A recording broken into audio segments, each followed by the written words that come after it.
না ভাই square round করে একদম চাওয়াটা মিলে শুধু সামনে হালকা একটু থাকে স্কোয়ার। আর এমনি ফরওয়ার্ড কাটিং যেগুলো অফিসিয়াল সেগুলো আমাদের রাউন্ড শেপ হয়। পৃথিবীতে মোট কত প্রকার চুলের কাটিং আছে ভালো হবে?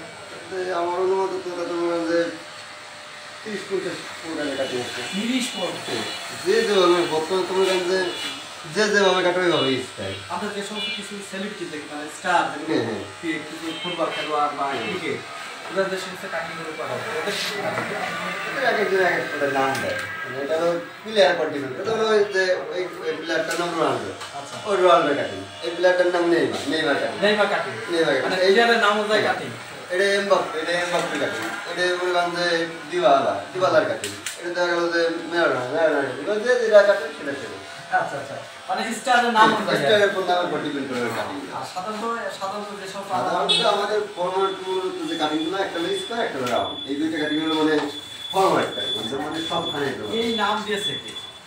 নামটা যে কে দিয়েছে এটা আমি ঠিক বলতে পারবো না। আচ্ছা। যা বলে যে প্রথম কারেন্ট শুরু করতে সেই দেখা যায় এখান থেকে করতে। তোমার উস্তাদ করে নাম বাজার করে। বলে দাও। তোরা আমার বেরিয়ে সামনে তো আমরা যত জানি তুমি একসময় হিন্দু ছিলেন তো মুসলমান হয়েছে কেন? আমার এই ধর্ম প্রতি সম্মান এবং ভালো আচরণ দিতে কি করে তার এই যে ছোট ছোট মানুষ এরা ছোট ছোট প্লাবানরা এইটুকু বয়সে মানে মসজিদে এত সুন্দরভাবে যাওয়া আসা এত পরিষ্কার পরিচ্ছন্ন এই কারণে মানে আমার মন তখন এইটার প্রতি না না আমি এটা হলো মানে 6-7 মাস পরে আর কি করে আর কি এইখানে আসার কথা এখানে ফরিদপুরে ভাবেছিলাম না মানে এখানে আসার পর সবাই দেখি ছোট ছোট প্লাবান মসজিদে চলে যায়। আমার অরিজিনাল ধর্মস্থান আমার রাজবাড়ি কুষ্টিয়া কুমার কুষ্টিয়া কুমার মানে 6-7 মাস চলে আর কি। 7 মাস কৃষ্ণটা সোলোমান তোরা ভাই কয়টা? আমি ভাই বোন হইতাম একাই তার মানে এক বাপের একই ছেলে বোন আছে বাবা মা বেঁচে আছে বাবা মারা গেছে 2 বছর যাবত মারা আছে মা আমার কাছে মা কাছে আছে এই বিষয়টা মা বলে এখন প্রশ্ন হইলে যে এই যে তুমি তো যেহেতু ধর্মান্তরিত হয়ে গেছো মুসলমান হয়ে গেছো তোমার মা আমার মা এখনো হয় না মানে সে বলছে যে আমি তো কোনো অনিশ্চিত করি না মানে আমাদের বাবা মারা যাওয়ার পরে আমার মা আনুষ্ঠানিক বন্ধ দিচ্ছে মানে এগুলো করে না এখন সব কিছুই করে না মানে উনি জাস্ট ওই করে খাওয়া দাওয়া আর বাড়ির কাজ করে উনি বলছে যে তোমরা আমাকে জোর তোমরা যদি হয়েছো তোমরা চাইছো আমি কথা দিলাম অনুমতি দিলাম কিন্তু তোমরা আমাকে জোর করবা না। আমি পরে মৌলানা সাহেব এলাকাবাসী সবাই বলবে তারপরে তোমার মা যদি না হয় তুমি জোর করে কোনো কিছু করবা না তোমার মা তোমার মার সাথে অন্য কোনো নাই সম্পর্ক নেই। মা কি একসাথেই আছে? মা আমার সাথেই থাকে কিন্তু এখন যেহেতু তুমি তো মুসলমান আর তোমার মা তো যেহেতু এখন আছে এখন খাওয়া দাওয়া নিয়ে আমার কোনো সমস্যা নেই আমাদের মানে খাই হ্যাঁ আমার মা আমার সাথে সব কিছুই খাওয়া দাওয়া করে সমস্যা নেই।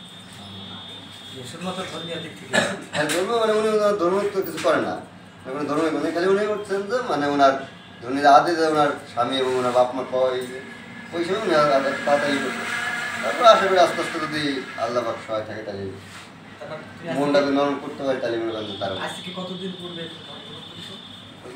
তার তো মনে হয় কতদিন 30 দিন হয়ে গেছে 20 দিন জি মানে বিয়ে ধর্মগ্রহণ করার আগে না পরে? না ধর্মগ্রহণ করার পরে তার মানে বিয়ের বয়সও বেশি না বিয়ের বয়স বেশি না 1 বছর বিয়ের যে মেয়ে তুমি বিয়ে করছো সেই মেয়ে কি মুসলমান সম্প্রদায় নাকি? না না এই সম্প্রদায় মুসলমান আমরা দুজনে একসাথে একই আসে এই মসজিদে এসে আমরা দুজনে হ্যাঁ দুজনে আমরা অনেক বাইরে চিন্তা মানে আর কি তারপরে করছি তারে বলছি সম্মতিটা কার ছিল মানে তোমার বেশি দুজনের একই সাথে মানে তারটা হিসাবে বেশি আমার তারপর যাকে তুমি বিয়ে করছো তারপর এটা কি প্রেমের সম্পর্ক ছিল? এই প্রেমের একটু আবার এর সাথে মনে করেন যে পারে কতদিন ছিল প্রেমের সম্পর্ক? 5 বছর। এই 5 বছরের প্রেমের ভিতরে এখন তোমরা সিদ্ধান্তটা নিলে কি বলছো আমরা এখানে থাকবো না আমরা এখানে চলে যেতে চাই মানে ইসলাম গ্রহণ করতে চাই? না আমি তো এইখানটা আসছিলাম মনে করেন যে এইখানে ছিলাম এইখানে থাকার পরে মনে করেন যে পরে এইখানটা আর কি আমরা সবাই মানে কারোর কাছে মানে ভালো লাগে আমাদের কাছে যে সবাই ছোটো ছোটো মানুষ এত ছোটো একটা মানুষ 5 বছর বয়স সেই ছেলেটা নিয়ে বাবার সাথে চলে যেত মসজিদে আর একটা যাইতে চায় না তারপরে মনে করেন যে মসজিদে যায় কোনো নেশা বা নাই কোনো কিছু নাই কিন্তু মন্দিরে গেলে এসে গেলে নেশা পান আড্ডা কি সব কিছু এগুলো বিবেচনা করে সিদ্ধান্ত পরে আমার নিজের মনকে চাইলো যে আমি এই হিসাবে ধর্ম করবো আর আমি নিজের ধর্ম করবো। মানে কারোর প্রশ্ন না কারোর প্রশ্ন না, আমরা নিজেরাই দুজন ঘরে ফ্যামিলিতে। আচ্ছা, হিন্দু ধর্মের কোন বিষয়গুলো আপনার খারাপ লাগে, দৃষ্টিকটু লাগে? দৃষ্টিকটে কোনো কিছু লাগে না, তার বিষয় নিয়ে আমি কোনো সময় কোনো গুরুত্ব বেশি লাগে না। না নিজের রাস্তাঘাটা করে এইগুলাই মানে নিজের কাছে নিজের অনেক সময় খারাপ লাগে এইগুলাই, তাছাড়া কিছু না। এই যে প্রতিমার ভক্তি পূজা, মাটির পুতুলের ভক্তি পূজা, এই বিষয়টা কেমন লাগে? এগুলো আমার কাছে একটু নিজের কাছেই লাগতো যে আমি এত কষ্ট করে এই করে আবার সেই জিনিসটা এই করে এইগুলো এই করে বিবেচনা করে করবো। আমরা জানি যে হিন্দু ধর্মের ঠাকুররা যে গীতা বা আদারওয়াইজ যে ধর্মীয় বই আছে এইগুলো পড়ার সুযোগ দেয় না সাধারণ মানুষকে, কিন্তু মুসলিম ধর্মের সমস্ত বইগুলো সাধারণ মানুষ পড়তে পারে। এই দুইটার পার্থক্য খুঁজে কি পেয়েছেন যদি একটু বলতে পারেন? এটা আমি মানে আমার আইডিয়া না, আমি ওই গ্রন্থ বইগুলো পড়ি মানে আমার আইডিয়া নেই এগুলো। না, যেহেতু শুনছেন বা দেখছেন যে তার ভিতরে ইসলাম ধর্ম যে কেউ পড়তে পারে। হ্যাঁ, আমি এটা দেখলাম যে ইসলাম ধর্ম কি কোরআন শরীফ যে কোনো লোক, সে বৃদ্ধ আর বাচ্চা থাক, সে সবাই যদি সে তার মাথা দিয়ে পড়তে পারে তাই সবাই পড়তে পারে। কিন্তু হিন্দু ধর্মে কিন্তু এই সুযোগটা নাই, ঠাকুররা যেটা বলবে সেটাই মানতে হবে। হ্যাঁ, মানে তারা যা বলবে তারা বলে যে তোমরা পড়ো, কিন্তু সেটা পড়ার মানে যে রিসার্চ করা যে একজন মাস্টার লাগবে সেরকমভাবে মাস্টার থেকে পড়ানোর ইটা নাই আর কি, সেই প্রতিষ্ঠানটা নেই, এই জন্য ওরা পড়াইতে পারে না। তারপরে আমরা আর একটা বিষয় দেখি যে শ্মশানে চিতায় যেভাবে পুরায় আর মুসলিম একেবারে পুরো ভিন্ন, তো এই দুইটা কোনটা আপনার কাছে কেমন লাগে, মানে দাফন এবং চিতায় পুরানো? এটার ভিতরে এখন ওইটার থেকে মনে হয় এটা তো দেখি না, এটা মনে হয় বেশি ভালো হবে কি। তারপরে তো লোক মুখে শুনেছেন, মানে মুখে শুনছি যে এটা পরিবেশটি মানে অনেক সব কিছু দিয়ে সুন্দর এবং অনেক সুন্দর করে গোসল পবিত্র করায় তাকে দিয়ে আসে একদম, মানে তার বুঝতেও দেয় না যে আমি তার শরীরে এখানে রাখি। আর এখানে মনে করেন যে আপনি শরীরটা দিয়ে ই করবে, পুরাবে, ই করবে, এটা মনে করেন যে একটু নিজের কাছে খারাপ লাগে। নিজের কাছে একটু খারাপ লাগে, নিজের কাছের লোক হইলে। আচ্ছা, এই যে তাহলে তোমার নামটা কি জানো? অমর খারাপ, আগে নাম কি ছিল? বিশ্বজিৎ। বিশ্বজিৎ থেকে এখন ওমর ফারুক। এই নামকরণের মানে নামটা দিল কে? এই নামটা দিলে আমাদের এই বড় মসজিদের ইমাম সাহেব। যার মাধ্যমে তুমি কার নাম? হ্যাঁ, মানে আমরা এখানে অনেক লোক ছিল, ইমাম সাহেব ছিল, মসজিদ সাহেব ছিল, তারপরে আমার মুরব্বীরা ছিল, বয়োজ্যেষ্ঠ যারা ছিল, আমার আনুষঙ্গিক যারা ছিল তারা সবাই ছিল, তাদের মাধ্যমে তারপরে তারা তো দিল।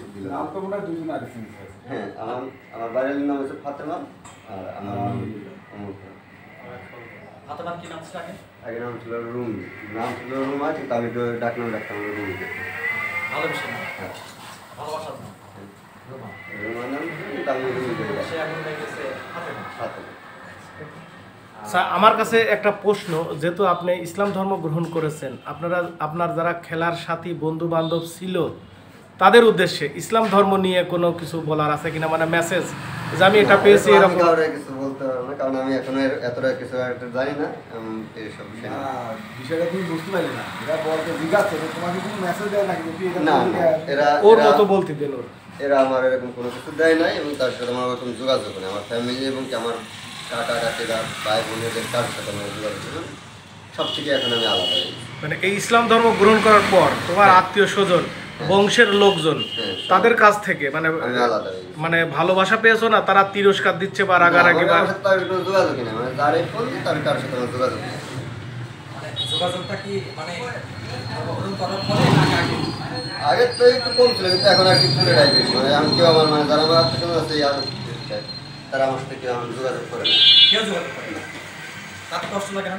না, কষ্ট কিসের, কষ্টের কি আছে? এই যে পরিবার থেকে গেছে তো গেছে, আমি তো সব কিছু বাইরে চিন্তা করে গেছি, এখন যেটা চলে যাওয়া তো গেছে। শ্বশুর বাড়ির লোকজন? শ্বশুরবাড়ির লোকজন এখন ওইভাবে আমাদের ই করে না, সবার সাথে যোগাযোগ বন্ধ। তারপর বিষয়টা শ্বশুর শাশুড়ি মেনে নিচ্ছে না, না, কেউই মেনে নিচ্ছে না। কেউর সাথে সাথে আর মা তো মেনে নিচ্ছেই না। না, মা তো আমার মেনে নিচ্ছে, মা আমার সাথে আছে। মা তো মেনে নিতে এখন হয়তো এখন মা তো মাই, এখন না মেনে নিয়ে তার উপায় নেই, এখন সেটা তার তো কোনো কিছু না। তবে মুখে মাইনে নেওয়া যাবে, কারণ একজনের মুখ বুঝলে গুলো যায় যে কোন পদের আছে। মানসিকভাবে মানে কোনো রকম মোটামুটি মেনে নিয়েছে নাকি? এটা একেবারে না, পুরোপুরিভাবে আমার নাই না। কিন্তু সে ইসলাম গ্রহণ করবে না। সে বলছে আমার জোর করা, যদি কোনো সময় বা আমার মনে হচ্ছে তাহলে আমি করবো। সব মিলে এখন মোটামুটি এখনকার কি পরিবেশ, যত এই 20-25 দিন প্রায় অতিবাহিত হয়ে গেছে আর কি, এখন আমার ভালো ইনশাল্লাহ ভালো আছি। কেউ কোনো কথাবার্তা না এরকম কেউ কোনো নাই, চাপ নাই, কোনো কথা বলতে হবে। এখন আমাদের দরকার ওর দিকে সহানুভূতির হাত বাড়ায় দেওয়া, ওকে সার্বিকভাবে সহযোগিতা করা। এটা নিতারা ঠিক আছে, নিতারা ঠিক আছে, ঠিক আছে। তাহলে কাজ করতে দেন।